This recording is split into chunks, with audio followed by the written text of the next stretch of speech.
dalam keadaan husnul. Perlu diajarin sama Nabi kita Muhammad alaihi salam. Itu sebabnya Bu, orang tuh yang paling bener hidupnya yang paling dekat sama Nabi Muhammad. Karena Nabi tuh udah ngajarin semua muanya. Dan ini ajaran agama Islam. Ibu-ibu sekalian, gak ada yang lebih indah daripada itu. Nabi ngajarin kita bukan hanya tentang cara menjalani kehidupan, cara berbuat baik, cara bersedekah, cara sholat, sampai cara potong kuku diajarin sama Nabi Muhammad. Ibu udah tahu? Kalau ibu bilang tahu, diamalin apa enggak? Kalau ibu bilang enggak tahu, kemana aja dari dulu-dulu? Ibu kalau potong kuku tuh Bu, mulai dari tangan kanan, telunjuk, habis itu ke tengah, habis itu ke jari manis, habis itu ke kelingking, habis itu ke jempol. Nah habisnya itu begini nih, secara berurutan, yaitu dari kelingking ke jari manis, ke jari tengah, ke jari telunjuk, ke jempol. Atau cara yang kedua,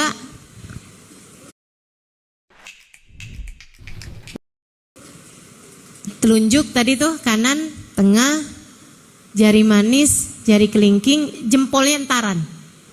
Ke sini dulu nih, ke kelingking ya, dari kelingking tadi tuh ke kelingking gitu ya. Terus sampai ke jempol, baru abisnya jempol ditutup lagi pakai jempol. Kayak orang lagi bikin lingkaran. Diajarin sama Nabi Muhammad SAW. Terus diajarin lagi sama Nabi. Kalau potong kuku tuh jangan gegarukan, jangan makan sebelum cuci tangan. Sampai segitunya Nabi Muhammad SAW ngajarin. Segala macam hal diajarin sama Nabi Bu. Sampai urusan kalau kamu udah bikin kopi, tahu-tahu ada lalat hidup nih, jelek. Masuk ke dalam kopimu. Sementara kamu mau bikin lagi kopinya udah kehabisan, Ibu ya, atau gulanya yang habis, ya udah sayang banget nih. Si lalatnya juga ternyata belum mati, misalnya gitu kan. Nah, gimana nih caranya nih? Jangan kamu ambil lalatnya kemudian kamu buang gitu aja. Jangan, kata Nabi Muhammad, tenggelamin di sayap satunya. Coba nih. Memastikan kepadamu betapa beliau adalah Rasul utusan Allah Subhanahu wa ta'ala yang telah mengajarkan kepada kita segala macam hal dalam kehidupan. Ajaran yang sangat indah. Sampai diajarin kalau lalat masuk dalam minuman kamu, kata Nabi Muhammad, kalau kamu mau tetap meminumnya boleh, tapi tenggelamin dulu sayap satunya. Dia masuk pasti dengan satu sayap, ibu-ibu sekalian. Kata Nabi, fa inna fi ihda janahaihi da wa fil akhar dawa. Tenggelamin di sayap satunya lagi. Set, tenggelamin, habis itu buang. Jangan kemudian kamu camil. Sayang nih masih ada sisa kopinya, jangan buang ya. Habis itu boleh tuh kamu minum airnya. Silahkan diminum airnya, nggak akan berbahaya sebab kata Nabi, di salah satu sayapnya ada penyakit, salah satu sayapnya ada obatnya. Diselidikin Bu, ini kan zaman sekarang kan laboratorium udah canggih-canggih. Ternyata dua-duanya ada racun, dua-duanya ada penyakit, nggak ada obatnya. Tapi Nabi Muhammad bilangnya kayak begitu, mereka pun mencobanya di minuman. Ternyata subhanallah, racun yang satu menyembuhkan racun yang lainnya. Nabi kalau ngomong gak akan pernah salah. Sebab semua ucapan Nabi Muhammad adalah wahyu dari Allah. Karenanya Bu, orang kalau hidupnya pengen bener nih mesti terhubung terus sama Allah. Nah buat terhubung sama Allah kita mesti ngikutin jalannya Nabi besar Muhammad. ikutin sunnah-sunnahnya Nabi, cara hidupnya Nabi, cara bicaranya Nabi, cara makannya Nabi, cara tidurnya Nabi. Bener semua tuh, bener semua. Orang kalau ngikutin jalan hidup Nabi, ya Allah Bu, hidupnya terarah, hidupnya bagus. Tapi kan sunnah Nabi banyak ustazah, sunnah Nabi kan besar-besar. Saya putus asa buat ngikutin sunnah-sunnahnya Nabi Muhammad. Jangankan kita, ulama-ulama besar sekalipun mustahil bisa mengikuti 100% sunnahnya Nabi Muhammad. Mustahil. Gak ada orang bisa hidup kayak cara hidupnya Nabi Muhammad 100% tuh gak ada Bu. Sebaik apapun orang itu, apalagi yang kayak kita nih Ibu. Nabi Muhammad sholat malam sampai bengkak telapak kakinya. Ibu, bengkak telapak kaki gara-gara apa? Asam urat, kolesterol. Boro-boro sholat malam sampai bengkak telapak kaki, tarawih aja ngitung rokaat mulu. Nyarinya masjid yang paling cepat, malah nyarinya masjid yang paling sedikit rokaatnya. Siapa tuh? Insya Allah. Yang di sana 20 tambah 3, yang situ 8 tambah 3. Kayaknya kalau ada masjid yang bikin traweh 2 rakaat, orang-orang Bekasi bakalan ikut yang itu kayaknya. Masya Allah. Ibu-ibu sekalian, Nabi sholat malam sampai bengkak telapak kakinya. Mustahil buat kita ikutin Bu, mustahil. Nabi hatinya tidak pernah menyimpan kebencian terhadap siapapun. Mustahil kita bisa ngikutin. Pasti ada aja rasa kesel sama orang, rasa sebel sama orang, kan begitu. Maka kalau saya bilang bahwa kita mesti ngikutin jalan hidupnya Nabi, yang ringan-ringan, yang kecil-kecil, yang kita masih bisa ngikutinnya. Sekedar masuk ruangan kaki kanan, keluarnya kaki, masuk kamar mandi kaki, keluarnya kaki. Kalau makan sambil duduk, pegang makanan dengan tangan, diawali dengan bismillah, diakhiri dengan hal-hal yang seperti ini nih, hal-hal kecil. Kayak tadi tuh yang saya sampaikan tentang cara potong kuku.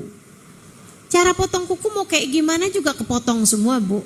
Nah, daripada kamu potong kuku gak dapat pahala, kan mendingan potong kuku pakai pahala.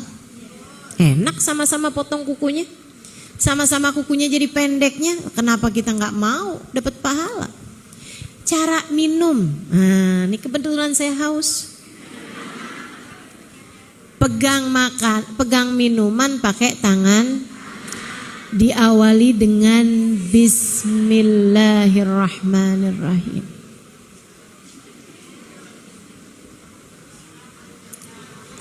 Tiga kali tegukan.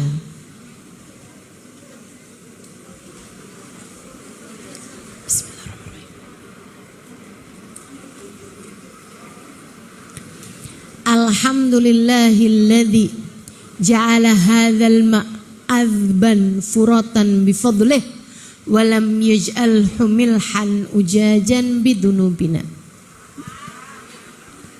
Enggak hafal. Alhamdulillahilladzi ja'ala hadzal ma'adzban furatan bifadlih wa lam yaj'alhu milhan ujajan bidunubina. Enggak hafal, ya tahu saya. Kayaknya kalau urusannya ngajarin doa ini nih sampai maghrib nih. Ya Allah, terima kasih Engkau telah jadikan air ini tawar dan mudah kami dapatkan dengan rahmat-Mu ya Allah. Dan tidak menjadikan air ini asin ataupun susah kami dapatkan disebabkan karena dosa-dosa kami. Katanya Nabi Muhammad dalam salah satu hadisnya, siapa yang minum dengan adab-adab yang tadi telah saya sampaikan, minumnya duduk, minumnya pakai tangan kanan, minumnya 3 kali tegukan, tidak bernafas di dalam air. Jadi salah tuh kalau minum glok. Kan gitu kan? Kalau minumnya glok kan nafas keluar masuk. Itu nggak bagus. Minumnya 3 kali tegukan, tidak bernafas di dalam air. Setiap tegukan diawali dengan bismillah. Atau kalau mau panjang bismillahirrahmanirrahim. Diakhiri dengan doa seperti yang tadi. Doanya harus yang seperti yang tadi. Ustazah cukup kalau doanya baca alhamdulillah doang? Boleh aja, tapi nggak dapat fadilah yang akan saya sampaikan. Siapa yang minum dengan adab-adab yang telah tadi saya sampaikan, diakhiri dengan doa yang tadi telah saya sampaikan, saudara sekalian, kata Nabi Muhammad, Allah tidak akan mentakdirkan dirimu berbuat dosa selagi air tersebut ada dalam badanmu. Selama kamu minum, dosa berguguran dari dirimu. Selama air itu ada dalam tubuhmu, kamu tidak akan ditakdirkan berbuat dosa. Enak bener jadi orang Islam.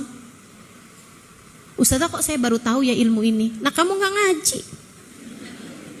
Ngaji dong. Kalau ngaji diajarin. Kan begitu. Ngikutin ajarannya Nabi Muhammad, nggak ada yang pernah keliru, Bu. Enak semua, bagus semua. Ibu saya ceritain.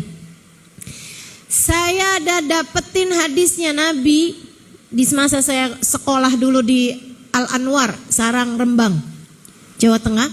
Saya mondok tempatnya Kiai Haji Maimun Zubair 3 tahun. Ada hadis yang berbunyi, saya mondok 12 tahun, Bu. Di Darul Lughah wa Da'wah, Bangil, Pasuruan, tempatnya Habib Hasan Baharun, hampir 5 tahun. Habis itu di Tauhidiyah, Tegal, Jawa Tengah, tempatnya Kiai Haji Ahmad Saidi setengah tahun. Habis itu di Al-Anwar, Sarang, Rembang, tempatnya Kiai Haji Maimun Zubair 3 tahun. Habis itu Darul Zahra, Tarim, Hadramaut Yaman, tempatnya Habib Umar bin Hafid selama 4,5 tahun.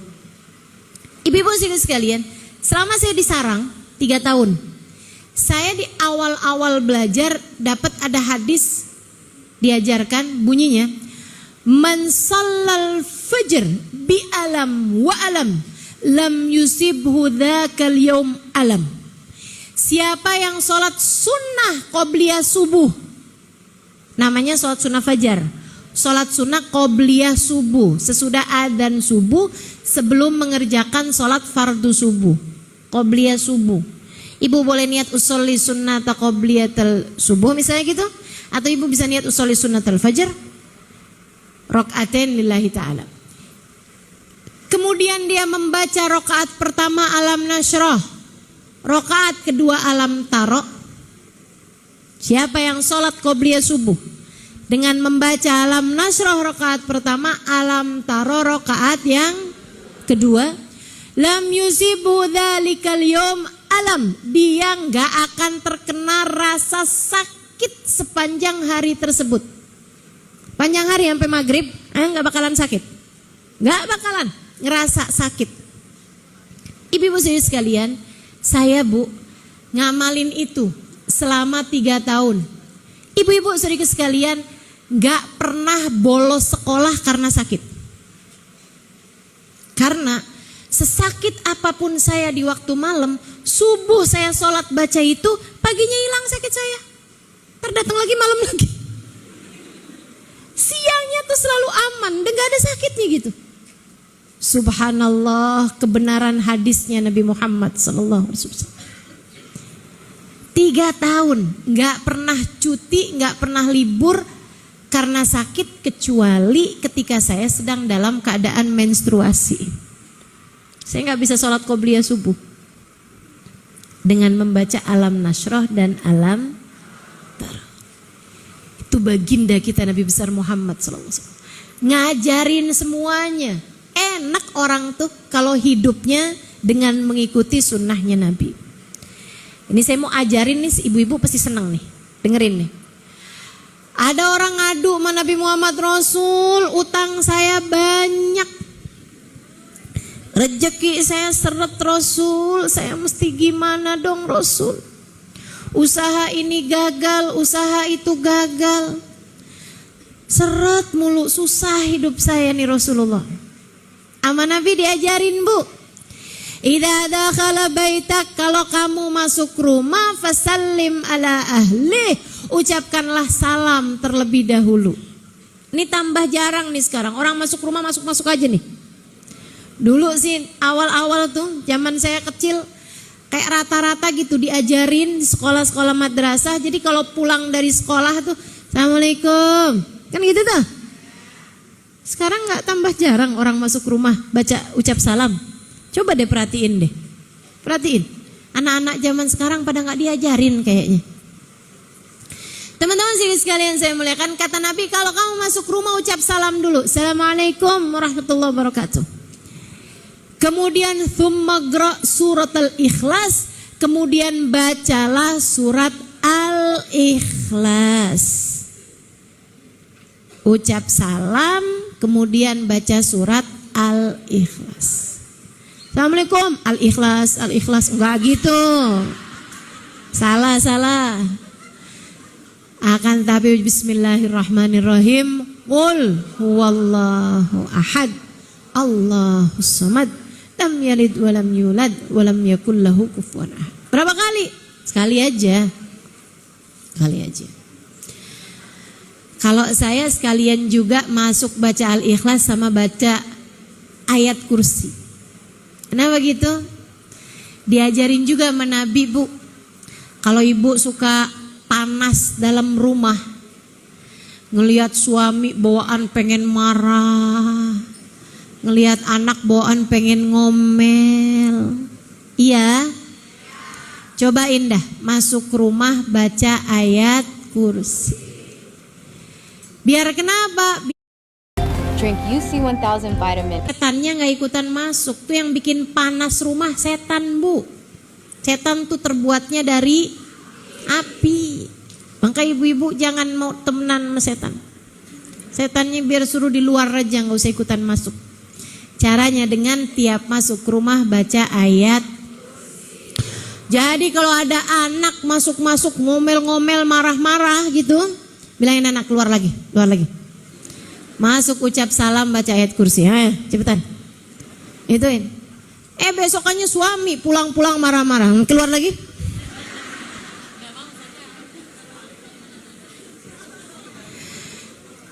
Baca surat al-ikhlas tiap masuk rumah. Kata Nabi Muhammad kepada sahabat ini. Diamalin, lebek ya Rasulullah. Tiap masuk rumah baca ayat kursi. Masuk lagi ke rumah baca ayat kursi. Masuk lagi ke rumah ngerjain apa-apaan baca ayat kursi. Masuk rumah gak ada kerjaan keluar lagi, masuk lagi baca ayat kursi. Terus dia amalkan sebulan, 2 bulan, 3 bulan, 4 bulan. Beberapa waktu kemudian datang lagi dia sama Nabi Muhammad. Ya Rasulullah, sadaqta wa sadaqallah. Wahai Rasul, engkau telah benar sebab Allah telah benar. Sebab semua ucapan Nabi Muhammad wahyu dari Allah Subhanahu wa taala. Kata Nabi, kenapa? Ita saat ilayya dunia. Dunia udah jadi lebar buat saya wahai Rasulullah. Dakhalatid dunya ila baitina wa nahan raghibin. Dunia udah masuk nih ke rumah kami, kayaknya bukan dari pintu aja, dari jendela-jendela juga.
Bu marah nih, mendidih rasanya. Daripada ibu ngomel-ngomel nanti bakalan ibu seselin, ya Bu ya. Mendingan segeralah pergi berwudu. Kalau wudu nggak mempan, mandi. Kalau mandi nggak mempan, rendeman aja dulu. Tadi ditanya sama suaminya, kamu di mana sih? Di bak. Nggak punya kolam renang, berendangnya di bak. Insyaallah. Tapi memang terasa Bu, terasa. Cobain deh. Udah lagi kesel-kesel sama anak, mendingan wudhu dulu aja. Wudhu dulu. Adem.